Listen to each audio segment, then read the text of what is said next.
Alright, let's jump right into it. Right now, we are looking at me getting started with building the Enderman XP farm in survival. You can see me putting down the water and lava here to get down to Y0, and then I will build out a bunch of blocks into the void to build the farm.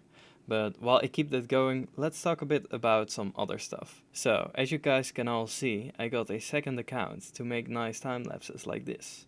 I hadn't put that much time into figuring out how to do that effectively though. I tried to boot up two instances of Minecraft on the same computer and record a spectator account while playing on my main account. But when I play one instance, the other one will go to the pause menu, so I couldn't do that. Now, what I didn't know is that you can change that like pretty easily. So what I did was put the cam account on my main computer and then super awkwardly build this farm on my shitty laptop on my shitty tiny kitchen table. So yeah, I'm glad that there is an easy fix for it, and too bad that I could not be bothered to figure that out, I guess. Anyway, another thing I could have done was also use the replay mod, and that's definitely something I will want to try out at some point. But yeah, not for now. To talk a bit more about the future, in this episode I want to reflect a bit on what this series has been up until now and what my channel will look like in the future. I wanted to do that at episode 10, but stuff happened, and then again, numbers are quite meaningless, so I think it should be fine to do it in episode 12. As most of you watching will know, when I started this series, I had never made a proper YouTube video before. So I gave myself a pretty conservative schedule of one video per week. I had to learn to edit and stuff after all, and I didn't want to burn myself out. Now, we are a couple of months further, and while I still have so much to learn, at least I know much better now how long a certain episode will take to edit and record. And as you have seen last week, I'm trying to release more episodes now as well. I noticed that with this weekly deadline that I have, I was procrastinating a lot more than I should have. So, what my tactic is now is that I will just keep working on videos, making sure I have at least one episode every Saturday. And then, if I have worked ahead far enough, I will release another bonus episode on Wednesday, like I did last week. That way, I don't have a reason to procrastinate, and I will just keep on working on videos. At first, I was afraid I would burn out if I try something like that, but I've been working with that mindset for a couple of weeks now, and it's been working great. Now, I actually may have gotten a bit caught up playing Portal and Portal 2 this week, so I actually haven't been playing that much Minecraft. But yeah, that should straighten itself out quick enough, I think. Next week I will play more Minecraft. In any case, for now, I will also keep it to RNS, but I actually do have plans for a different series. But there's still more than enough I have planned for this world, so I will probably just keep with this one for now, and I will see when I will have the time and motivation to do another project apart from this one. Now, sadly, I can't keep doing this forever. I'm currently doing half of a gap year, and starting September, I will start college again. So, right now, I have all the time in the world, but that won't be the case forever. I will have to see how well I can combine both making videos and going to college. But I'm thinking now of taking it back to one video every 2 weeks or something like that. But we will have to see.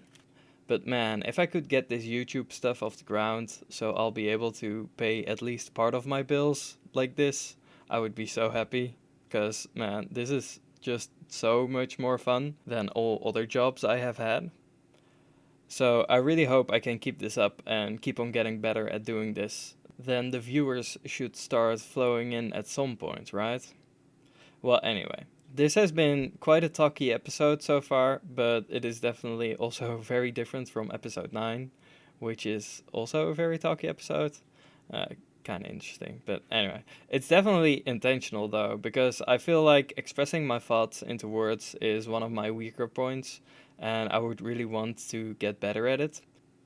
So I script out these episodes like this in the hope that saying my written words out loud will make me better at saying those words without having to write them out. Fake it till you make it, right? Hey, would you look at that? I think Rome in the video is right about done with the enderman farm. So let's take a look, shall we? Now, you might think I'm going to show you what you just saw already, but nope. The thing is, actually, that recording was from more than a month ago. When you have a lot of plans and only one video per week, some stuff might take a while. But since Sure and I could not wait 4 weeks for a good source of XP, I went ahead and built it weeks ago already. And I have not been sitting still in the meantime. So, ta-da! I've actually already built most of the farm now. So, let's take a look, shall we?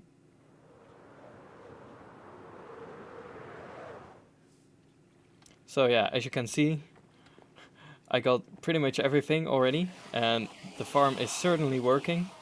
The only thing that's really missing right now is all the trees, which is the biggest part of making it look nice, but also a lot of work. So yeah, it's basically functional, but if you are in the farm, some enderman will teleport around, which will make the farm slightly less efficient, and some enderman might try and kill you, but it's not too bad. Another thing that's still missing is that there's no real way up until here and up there. So if you don't have an elytra, you are actually kind of stuck here right now. So yeah, that's a problem. But yeah, I want to try to work on that sometime soon. Now, what I want to do for this episode is actually, well, underneath the Enderman, there are hoppers and there are some chests on either side that collect all the Ender pearls. But with looting 3, if you keep killing the Enderman for a while, they just completely fill up very quickly, and all the Ender pearls will just lay on the ground and make the game actually quite laggy. So I want to make some kind of redstone contraption that collects all the ender pearls and throws them in the void, because, well, let's be real here. We have enough ender pearls to go around. I don't think we will ever need any more ender pearls, really, and shouldn't be too hard to collect those. So yeah, that's what I want to design, because, well, we are at the bottom of the world, so we can't just make any old redstone contraption.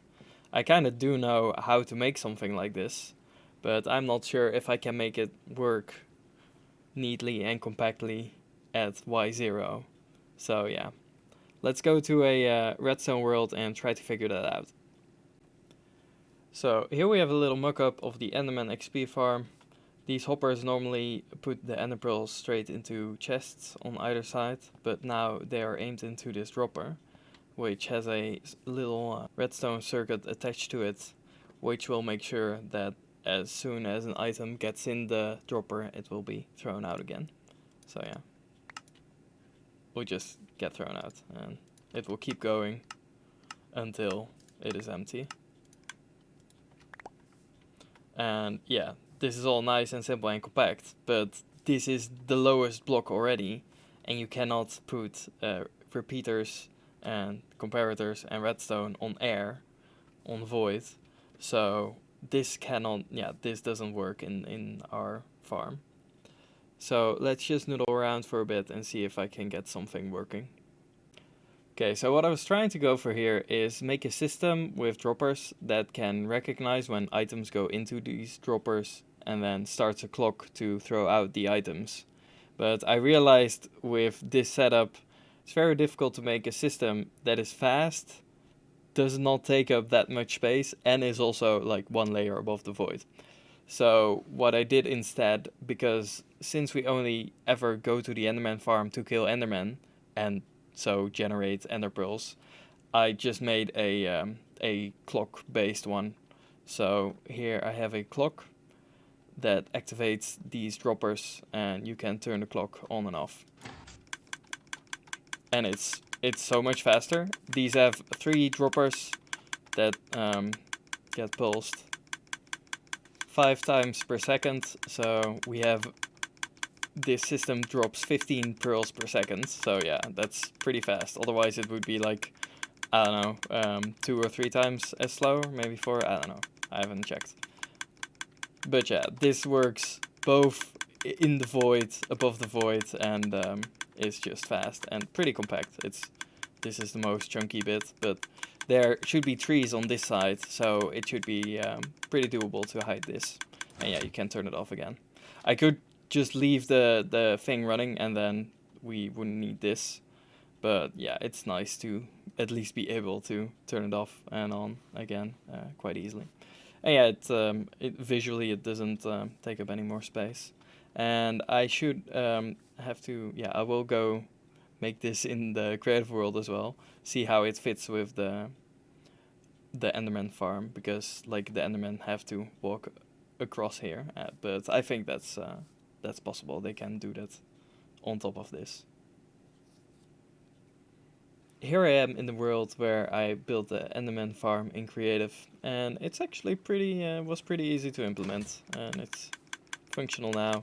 And if we throw in stuff, you will see down there it will start dropping stuff. And yeah, it's pretty quick. Well, okay, so there's 3 droppers, and these 2 hoppers lead into the middle one, and then these into the right one, these into the left one.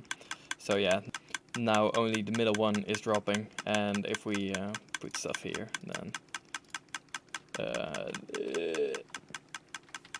then we see that there's more stuff falling. So yeah, with all 3 filled up, it will be 3 times as fast. I calculated it, and if this whole thing is backed up and clicking to drop all the items, it will take a bit more than 5 minutes to clear up everything, which is honestly pretty fast, I think. With oh, I just realized that's with full stacks, so it's 4 times as fast.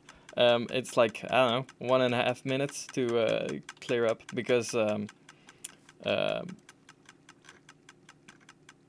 Ender Pearl stacks are only 16, so yeah, that way it goes a lot quicker. And yeah, you can easily turn it off again.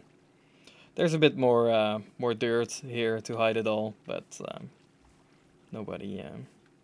Now it's not like perfectly symmetrical all the way, but I think nobody would really pay attention to that. Here on this side you can see how I implemented it. It fits quite nicely underneath these stairs already, and then here's the clock there, and then underneath you can see the droppers. You might ask, like, how the heck am I going to put down these droppers in survival down? But it's actually pretty easily doable. We put down a trapdoor like this, and then another above it, and then one to place the dropper against. We can go step here, and then close it beneath us, above us, so we are underneath it, and then we can go place the dropper like this, and it's now facing down. So yeah, that's quite nice. That is pretty doable. But yeah, let's go make that in survival then, and I think that should be good enough for this episode. I'm very thankful I got that redstone choker box now, because I got this done in no time. And here we have the lever. It does the clicky click. It's all empty now, so no ender pearls flowing. Also, I turned the farm off, so no enderman. So yeah, I think I haven't edited it together, but I think this might be quite a short episode. But honestly, it's fine. I've been playing Portal all week, so yeah. And we did stuff, right? So let's go back to the overworld and finish this episode off. So yeah, in this episode I've talked a bit about how this series has been going up until now and what my plans are for the future. But I'm also interested to hear what you guys think of the series up until now. If I look back, I can definitely see that I have improved a lot, even in this short amount of episodes. Short number of episodes. Wait. Small number of episodes, short amount of screen time, whatever, I don't care. Anyway, let me know in like the comments or on Discord or whatever what you think of this series so far, and if you're excited for more stuff in the future from me. And with that, I am going to make an end to this. So yeah, ring that ballerino, do all the fingerinos, and see you next time.